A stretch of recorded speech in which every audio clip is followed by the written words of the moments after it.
Olá, aqui é o professor Tiarão Borba. Peço já, inscreva-se no canal, dê o seu like e compartilhe o conhecimento do balanço crítico. Aqui vai a nossa primeira aula, o conhecimento sociológico para os alunos do primeiro ano do ensino médio. Então vamos lá para a nossa videoaula da disciplina de Sociologia, para o primeiro ano do ensino médio. E o nosso primeiro conteúdo programático é o conhecimento sociológico. O que trata dele de maneira geral? É a introdução à disciplina Sociologia. Por quê? Você, que é aluno do primeiro ano do ensino médio, nunca teve a disciplina Sociologia. Você pode ter ouvido falar lá no ensino fundamental, numa passagem do livro didático de História, o próprio professor de História falou, ou de Geografia, mas essa disciplina, sistematicamente, como área do conhecimento, você nunca teve acesso. Então, é necessário que você tenha essa aula de introdução e tenha um contato com o aprofundamento de temas sobre a sociedade, que é isso que a sociologia vai te apresentar. Ela vai te apresentar uma outra perspectiva de mundo. Ela tem semelhanças com a história, ela vai utilizar de artifícios históricos, ela vai usar também questões da geografia, por exemplo, noções de território, que são caras da geografia, mas ela tem a sua especificidade enquanto ciência. Como cada disciplina apresenta uma parte da realidade, uma percepção sobre a realidade que nós vivemos, a sociologia não é diferente. E ela vai apresentar um olhar específico sobre a realidade. Ela não é senso comum, ela não é opinião, é conhecimento aprofundado sobre a realidade. Então vamos aqui, ó. Você provavelmente já ouviu falar desses termos aqui que vão aparecer aqui no slide. Classes sociais. Provavelmente a disciplina de História no ensino fundamental é que você teve mais contato que ouviu falar de classes sociais. Principalmente quando você vai estudar as grandes transformações lá no século XIX, aparecimento dos operários, das indústrias, os donos de fábricas, os capitalistas. Então você vai ver muito esse linguajar de classes sociais. Mas o professor de História no ensino fundamental ele não tem tanto tempo e você também não tem tanta maturidade para falar sobre a questão da classe social. Ou então a palavra elite, que são pessoas extremamente poderosas. Mas não é só essa questão do poder. Que tipo de poder a gente está falando? Existem vários. Tem o poder econômico, tem o poder político, o poder intelectual. Então, existe também uma elaboração sobre esse conceito. Pressões sociais. O que são pressões sociais? Por que você está aqui nesse momento assistindo essa videoaula, está aqui me escutando? Por que você vai à escola? Porque você fala a língua que você fala, o português no caso. Então, isso são coisas que a sociologia ela discute. E por fim, identidade. O que faz você se identificar e fazer determinadas escolhas de amigos? Por que você frequenta determinada escola? Por que você torce para um determinado time de futebol? Porque você tem simpatias por outros tipos de grupos, porque tem os mesmos gostos, porque tem o mesmo comportamento. Então, são todas questões que a sociologia vai tratar. Mas se você perguntasse de você antes dessa breve explicação, provavelmente você, como um aluno no primeiro ano do ensino médio, ou uma pessoa que esteja assistindo, que nunca teve uma aula de sociologia, porque as aulas de sociologia são relativamente recentes, né, que ela ficou um longo tempo sem ser ensinada no ensino médio, vocês teriam uma grande dificuldade. E essas noções de classe social, elite, pressões sociais, identidade, entre outros, elas ajudam a gente o quê? Tornar uma compreensão mais organizada da realidade que nós vivemos. Por isso que é importante a gente ter o domínio de determinados conceitos, para não falar bobagem. Às vezes a gente vê muitas questões da sociologia são faladas na imprensa, mas são tratadas de maneira completamente errada. E é isso que a gente vai trazer aqui, uma introdução à sociologia, que vocês tenham essa noção dos conceitos, como eles operam, para vocês poderem entender melhor a realidade e não ficar se informando a partir de opiniões do senso comum, que não é aqui. Aqui O nosso trabalho é o quê? É produzir conhecimento científico. Não quer dizer necessariamente que você, ao sair do ensino médio, você tem que fazer uma trajetória na aula de sociologia, dentro da disciplina de sociologia, ou de ciências sociais, mas que ela vai se integrar à sua vida e vai fazer você perceber a realidade de uma forma que as outras pessoas não percebem. Aquelas pessoas que não têm um conteúdo sociológico, que não se adentraram ao mínimo de conhecimento no ensino médio, eles entendem menos de política, eles entendem menos da sociedade, eles entendem menos como os valores dentro da sociedade operam. Então, eu quero que vocês tenham uma outra percepção que não o do senso comum. Então, vamos começar a discutir essas questões da sociologia, mas primeiramente a gente poderia aqui facilmente falar que vocês não poderiam definir aqueles termos porque vocês não tiveram contato com a disciplina de sociologia. Então, o nosso papel aqui é trazer esse conhecimento para vocês. O Anthony Giddens, que é um dos sociólogos mais importantes na atualidade, fez trabalhos muito profundos, continua produzindo muito material de sociologia, principalmente no tema sobre capitalismo, estrutura de classes, teoria sociológica, teoria social.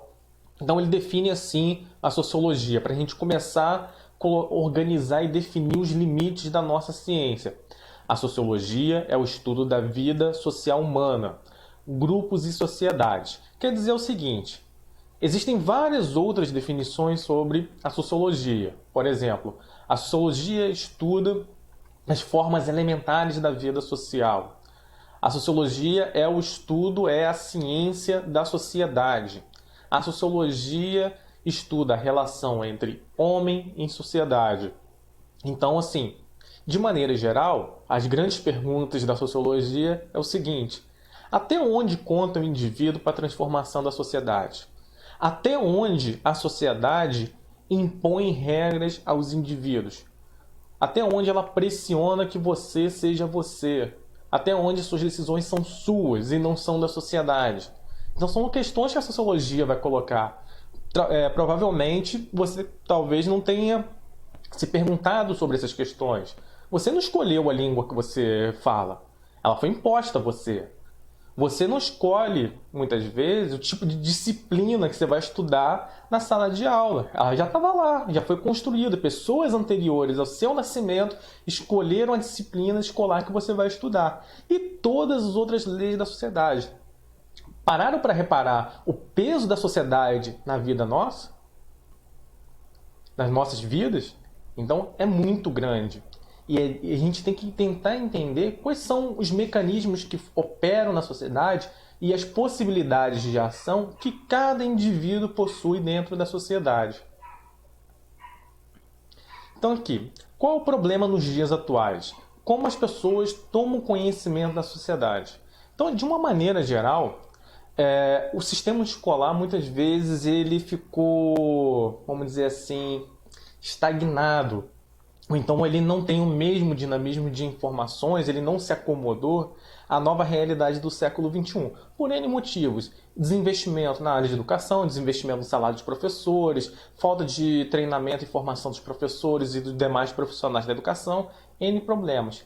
E a idade de vocês tem um sério problema. Vocês muitas vezes legitimam muito mais discursos, narrativas e informações vindos das redes sociais do que propriamente professores especialistas no assunto. Quantas vezes vocês recebem uma informação do Twitter, do Facebook ou do WhatsApp, vocês tomam aquilo ali como verdade, ao invés de você pesquisar, por exemplo, o Google, mas o Google acadêmico, onde tem trabalho científico, você poderia estar lá pesquisando a informação de um sociólogo, de um cientista político, ou de um historiador, de um geógrafo, ou qualquer especialista que fosse no assunto, as pessoas que se dedicaram a vida a estudar aquilo.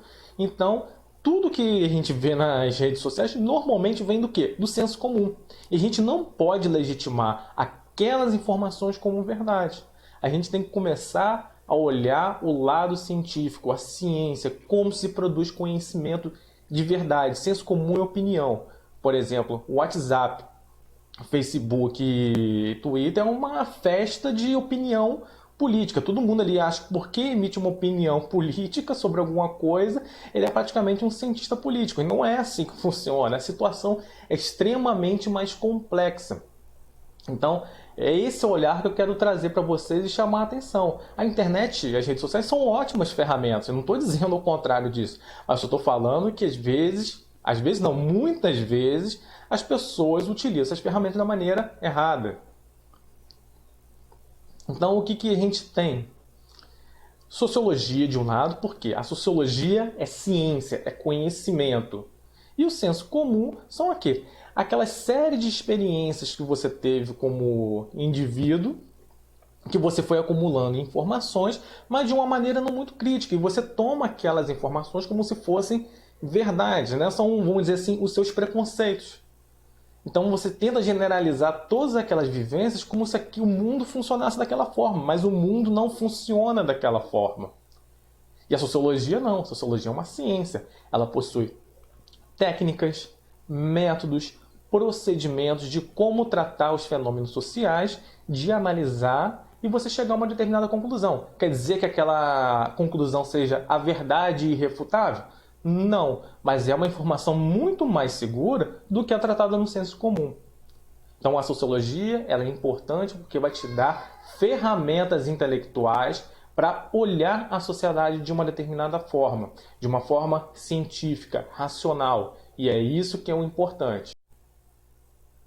Como a gente vem fazendo essa distinção entre o que é ciência e o que é senso comum, vamos falar um breve histórico do pensamento científico. A intenção aqui não é esgotar o assunto, porque provavelmente seu professor de filosofia vai tratar de maneira mais sistematizada sobre a questão do conhecimento, nascimento da filosofia, e depois, não sei se no primeiro ou no segundo ano, vai falar sobre a organização do pensamento científico, etc.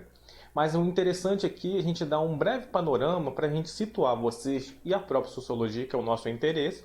Não sei se o professor de filosofia vai tratar desse assunto, sobre as questões pertinentes à organização da sociologia como ciência. E para isso a gente tem que saber minimamente como ciência. Então a pergunta para vocês, quando falamos em ciência, qual é a primeira referência de significado que vem à mente?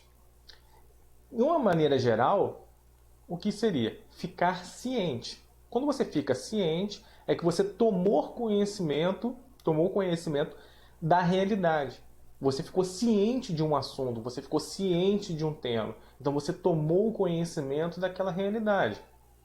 Quando você não está em casa, vamos supor, você esqueceu o seu telefone, te ligaram, aí você chega em casa e vê o seu telefone celular e vê o registro que te ligaram, você ficou ciente, você tomou conhecimento que uma pessoa ligou para você.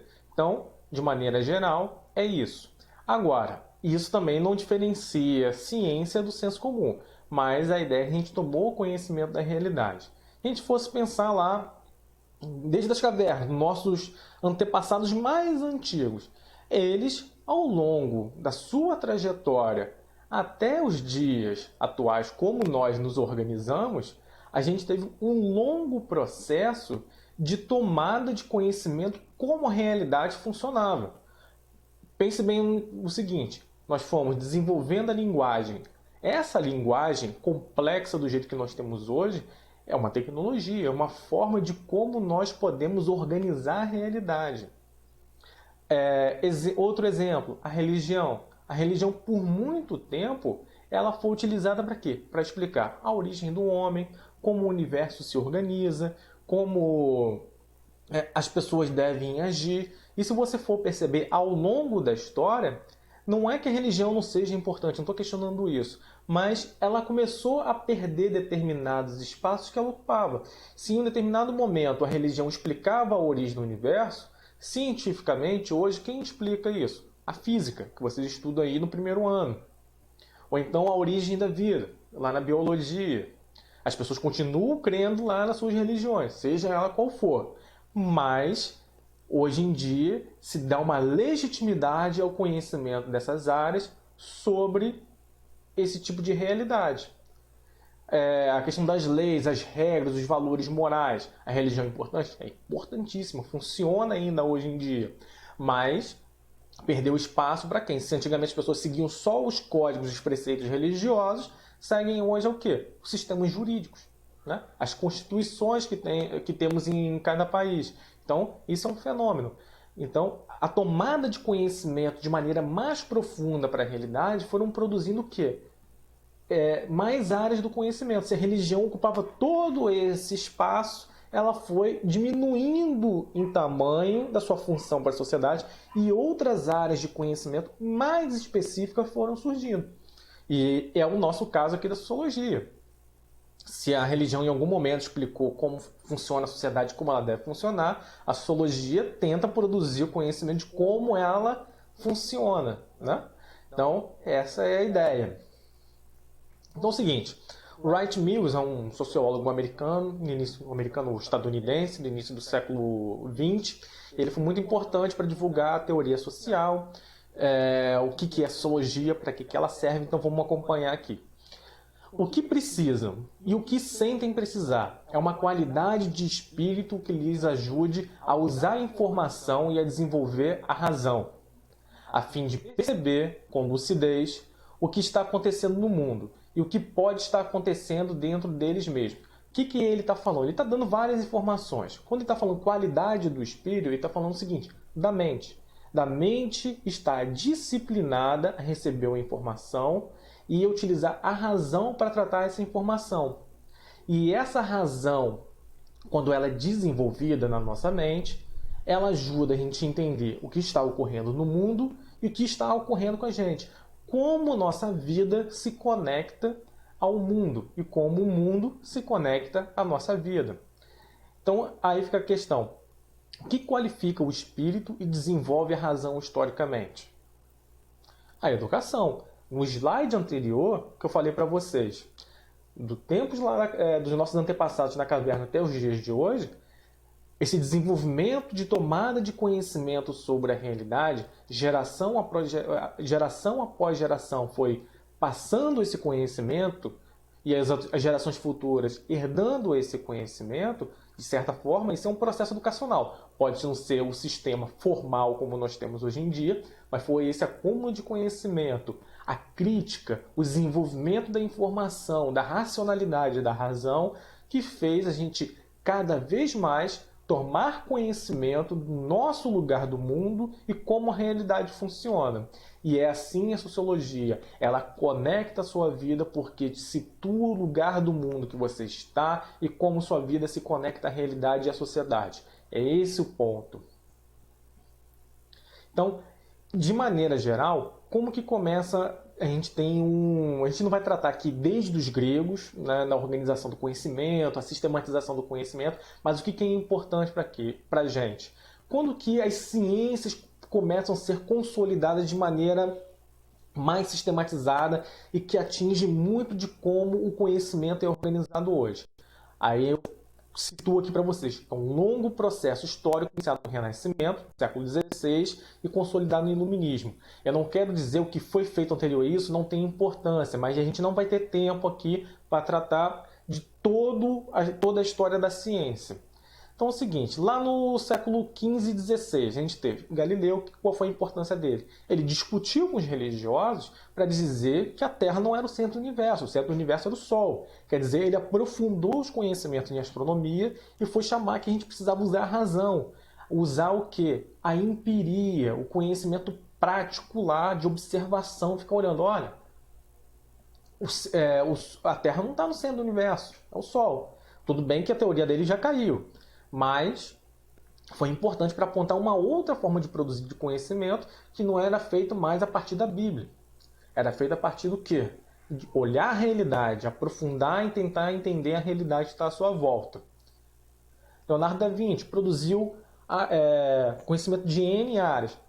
Como que ele fez? Da mesma forma, na prática, observando a realidade, testando, né, fazendo erros e acertos, e foi aos poucos sistematizando o conhecimento. Tanto que ele foi o precursor de estudos de anatomia, de estudos de engenharia, de arquitetura, de várias áreas do conhecimento. Naquela época a gente não tinha o conhecimento dessas áreas muito bem sistematizado.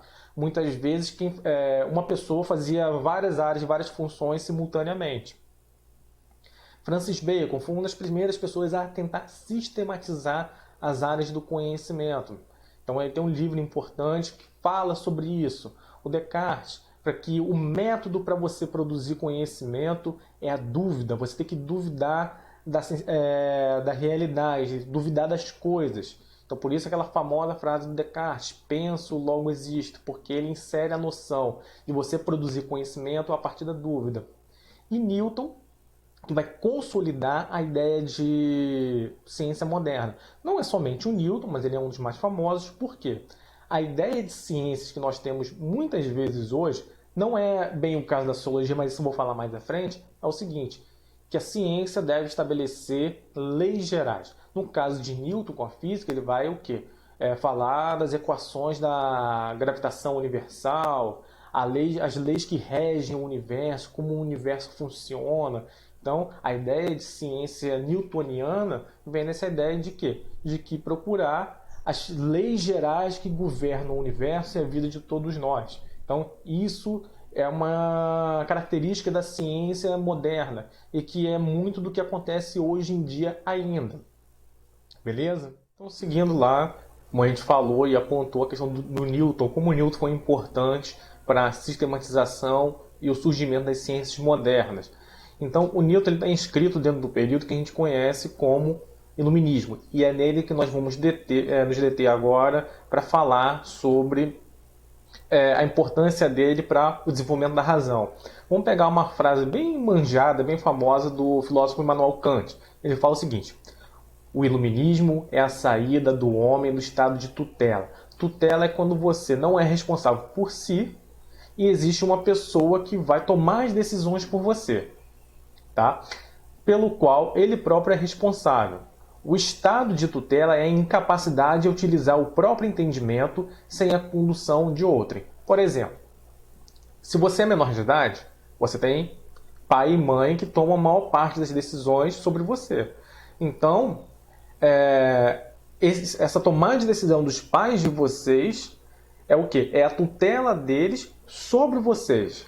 É uma pessoa que vai tomar decisão. Quando vocês se tornarem adultos, independentes, etc., vocês vão deixar de ser tutelados e vocês vão tomar o quê? As decisões por vocês mesmos. Vocês vão ter a própria responsabilidade. Só que o que o Kant está falando é o seguinte. Ele está criticando que no século XVIII, grande parte do pensamento das pessoas era envolvida pela religião. E a religião que tomava o quê? As decisões pelas pessoas. E não era a razão das pessoas que tomavam a decisão de como atuar sobre a realidade. É isso que ele está criticando. Ele estava chamando a atenção que as pessoas precisam utilizar a razão independente das coisas que o circundam. Naquele momento que ele estava chamando a atenção e estava criticando, era a religião. Então o iluminismo, de uma maneira geral, ele foi um movimento intelectual, social e político do século XVIII que visava romper com a sociedade do antigo regime. O que é o antigo regime?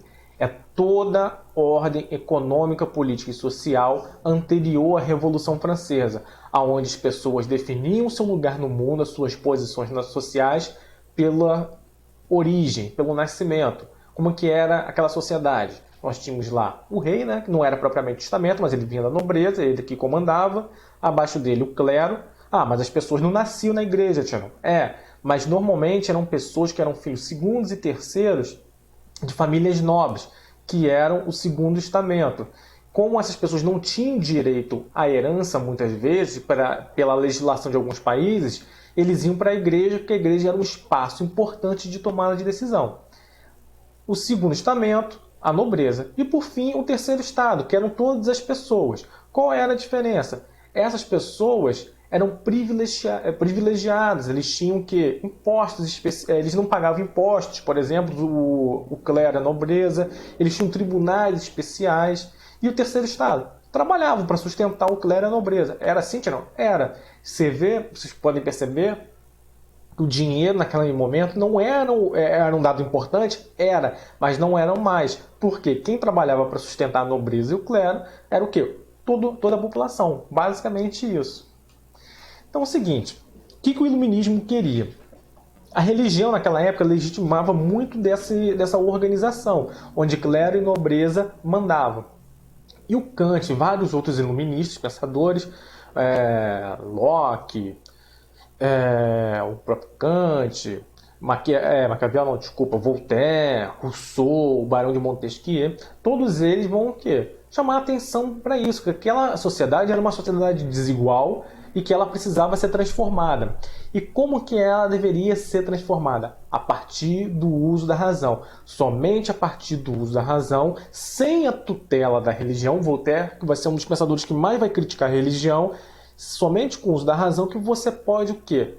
Melhorar a sociedade, você pode transformar a sociedade. Enquanto a religião ditar as regras, tutelar a sociedade vai permanecer do jeito que estava. Então, que valores defendia o iluminismo? A liberdade, a fraternidade e a igualdade. E são os 3 valores principais do iluminismo que vocês escutam falar. Mas, na verdade, esses 3 valores são a base para se alcançar algo maior, o bem supremo dos iluministas, que às vezes os professores não mencionam, que é o quê? A felicidade. Somente quando a sociedade estiver alinhada com esses valores funcionando, que nós podemos alcançar a felicidade individual quanto a felicidade geral da sociedade. Não existe sociedade feliz onde possuem pessoas infelizes. E não possui... Isso é a regra, né, que os iluministas falam. Então, nesse sentido aqui, como eu falei para vocês, qual era o contexto histórico do iluminismo? A passagem de uma sociedade estamental, né, uma caricatura pode mostrar para vocês, essa pessoa com a bengala que está sustentando 2 pessoas no cangote, nas costas, é o quê? O terceiro está representando o terceiro estado, e essas 2 pessoas que ele está levando nas costas é o quê? O clero e a nobreza. São as pessoas que não trabalhavam. Então, o terceiro estado trabalhava para sustentar esses 2 estamentos. E a gente parte no século XVIII para o século XIX, a saída de uma sociedade estamental para uma sociedade de classe capitalista. O que é uma sociedade de classe capitalista? De maneira geral, como é que a gente pode perceber? O que posiciona cada pessoa no mundo hoje? O que distingue uma pessoa da outra? O trabalho que ela desempenha, o dinheiro que ela tem. O dinheiro dá legitimidade para você percorrer caminhos que as pessoas não têm. O fato de você ter um carro melhor que outras pessoas, um modelo melhor, uma marca melhor, o lugar onde você mora, um bairro mais ou menos importante, isso vai definir muito do que você é para a sociedade. No antigo regime, como era? O nascimento. O dinheiro era um reflexo importante, mas não era o essencial. Então, quais eram as críticas do iluminismo? A organização de estamentos, clero, nobreza e terceiro estado. Por quê? Era extremamente hierarquizado, rígido. Tirão, uma pessoa do terceiro estado, uma pessoa que poderia se tornar nobre?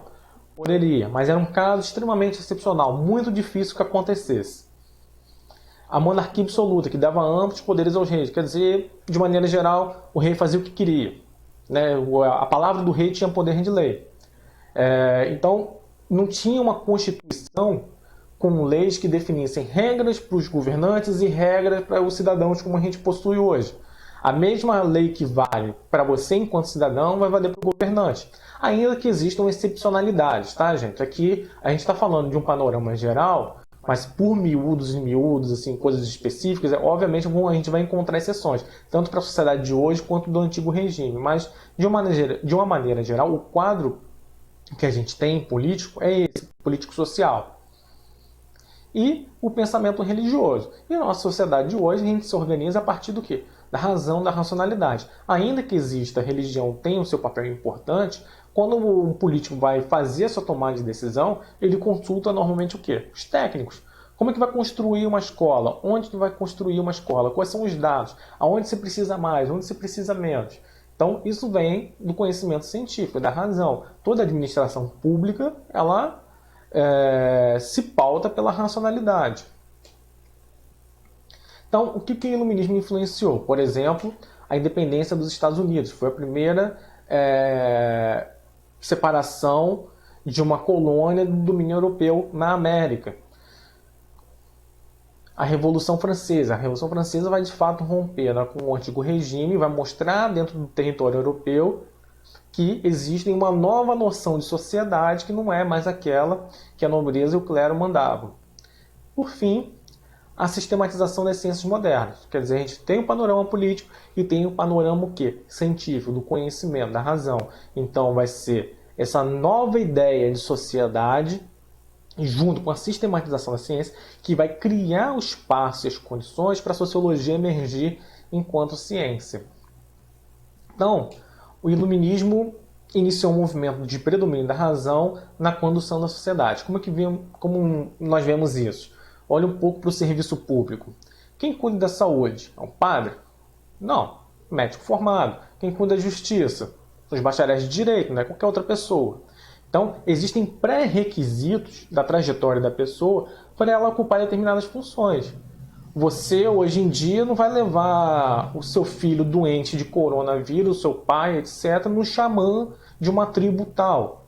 Ou num curandeiro que uma pessoa falou para você. Você vai no médico.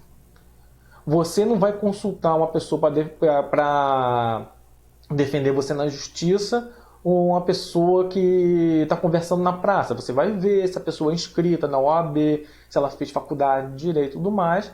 Então, assim, você vai utilizar a razão, você vai ter uma relação de custo-benefício, conhecimento teórico, prático, para resolver as suas questões. Então, é assim que funciona a sociedade hoje em dia. Então, cada área de conhecimento trata de uma fatia da realidade. A medicina da saúde das pessoas, a biologia da vida, a sociologia da sociedade. Então, cada lugar a gente tem uma fatia da realidade. Por quê? O ser humano ele não tem uma capacidade de ter uma apreensão total da realidade. Então a gente fatiou a realidade em áreas do conhecimento para que a gente possa ter pelo menos um conhecimento profundo de determinada área, que tenham pessoas para falar sobre aquele conhecimento daquela determinada área para cada um de nós quando nós tivermos dúvidas. E a gente confia no conhecimento científico, porque o conhecimento científico não é feito pela pessoa, é feito pela área do conhecimento. Existe toda uma coletividade envolvida naquilo. Então, de uma maneira geral, como é que a gente como se divide as áreas do conhecimento? O professor Pedro Demo, ele divide em ciências naturais e ciências humanas. Quando ele está falando em ciências naturais, ele está envolvendo ciências exatas também. Tá? E ciências humanas, a parte que tem o homem na centralidade das questões. Nas ciências naturais, trata de questões estáveis, quantificáveis, como aquela questão de Newton, que eu falei lá anterior. Newton falava o quê? Temos que descobrir as leis que governam o universo, como o universo funciona, quais são as leis que governam a vida. E as ciências humanas tratam de quê? Tratam de questões transitórias humanas e precisam de análises qualitativas. Aí vocês podem falar assim, Tiago, não ficou muito bem explicado. Fala de uma coisa mais específica. O seguinte, eu brinco com a professora de química que eu trabalho com o seguinte, a gente nas ciências humanas faz um trabalho muito mais difícil do que ela faz. Que existe um preconceito das pessoas de matemática, química, física, achar que elas fazem mais ciência, porque eles dão dados exatos, do que nós das ciências humanas, que eles trabalham com números e a gente não. Eu falo o seguinte, sua ciência é muito fácil. Porque você vai lá para o laboratório, controla as moléculas e pronto. A gente não, a gente tem um conhecimento muito mais complexo. Que a gente trata do quê? De como as pessoas se organizam, do comportamento das pessoas, como as pessoas agem. E isso não é uma coisa extremamente quantificável. Não é um número que vai dar isso. Você pode fazer estatística, que vai te dar uma média, mas você não tem certeza que a pessoa vai agir de determinada forma. Então, nesse sentido, o que a gente tem? A ciência humana ela usa dados estatísticos, usa números e tudo mais. O direito usa, a sociologia, ciência política, história, em determinados casos, mas vai ter uma questão qualitativa de interpretação. E vão ser os instrumentos de metodologia, procedimentos e técnicas que vão dar a interpretação maior ou menor qualidade. Então, esse que é o ponto, isso que vai distinguir. Então, por isso que o professor Pedro Demo ele faz essa diferenciação. As ciências naturais vão tratar com maior objetividade, com maior exatidão, porque vão dar dados, números, vão tentar elaborar leis como as coisas funcionam. Mas isso não é aplicável as ciências humanas. É uma outra fatia da realidade. Tem uma outra dinâmica que não aquela tratada pela biologia, química, física, matemática, etc. Então, o que a gente pode refletir? Se a biologia estuda os organismos e a vida, a química, as moléculas, a física, fenômenos como a eletricidade, e a sociologia. Então, para a gente organizar aqui. Então, vamos tomar o exemplo aqui do tabagismo. Né? A pessoa que fuma lá o seu cigarrinho. Como cada área do conhecimento trataria o mesmo tema? A química, por exemplo, poderia abordar as moléculas do cigarro. A biologia apontar os efeitos do cigarro no pulmão, as doenças que podem causar. A psicologia, o estresse, a pessoa vai utilizar o cigarro nesses momentos que ela está com ansiedade, estressada com a vida, e isso vai causar uma dependência contínua. Então, isso é uma forma de perceber. Cada ciência vai tratar o mesmo tema de uma forma diferente. São fatias da realidade diferentes. Então, a gente vai ter o quê? Como que a sociologia poderia abordar o tabagismo? Partindo de uma série de perguntas sobre os impactos sociais, econômicos e políticos do tabagismo para a sociedade. Porque mesmo o cigarro fazendo mal à saúde, ele continua a ser comercializado. Ora, se a gente for pensar o seguinte, a gente vive numa sociedade racional, a gente tem ciências que vão apontar com a medicina e a biologia que ele faz mal à saúde, que ele causa doença, mas o governo libera para uso. Ué, não é um contrassenso? É, porque a questão não é só a questão, o ponto da doença, mas existem questões de valores, existem questões de decisões políticas e existem decisões econômicas que estão envolvidas ali. Por quê? O cigarro gera emprego, não é uma indústria. Então, é melhor deixar as pessoas trabalhando numa indústria do cigarro do que as pessoas desempregadas. É uma decisão que a sociedade tomou, os políticos tomaram, que representam a sociedade, enfim. Por que a maconha é proibida, o cigarro não? Né? Por que existem drogas ilícitas e ilícitas? O cigarro é uma droga como outra, causa tanto mal contra a maconha, mas ambos não fazem mal à saúde, por que os dois não são proibidos? O álcool, por exemplo, estatisticamente, mata mais do que qualquer um. O álcool, acidente de trânsito, pessoas que discutem por conta de bebida que elevam os nervos, tanto que, por exemplo, bebidas foram proibidas em estádios de futebol. Por que o álcool continua a ser vendido, comercializado, o cigarro também e a maconha não?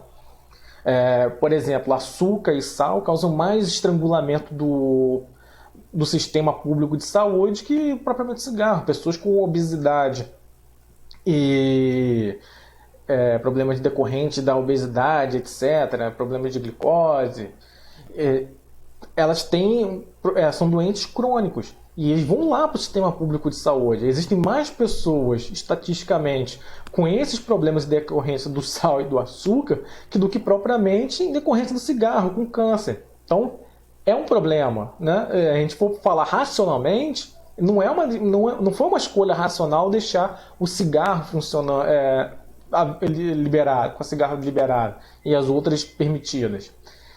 Quem são os beneficiados com a indústria do cigarro? Então, as pessoas que são empregadas, as pessoas que são donas da fábrica, ela vende para alguém, e quando se vende para alguém, recolhe-se imposto, o imposto vai para o governo gasta de acordo com as necessidades do Estado. Então, são questões que estão envolvidas. Então, gente, fica por aqui a nossa primeira aula do conhecimento sociológico. Aqui está a bibliografia que eu usei. Até a próxima. Um abraço.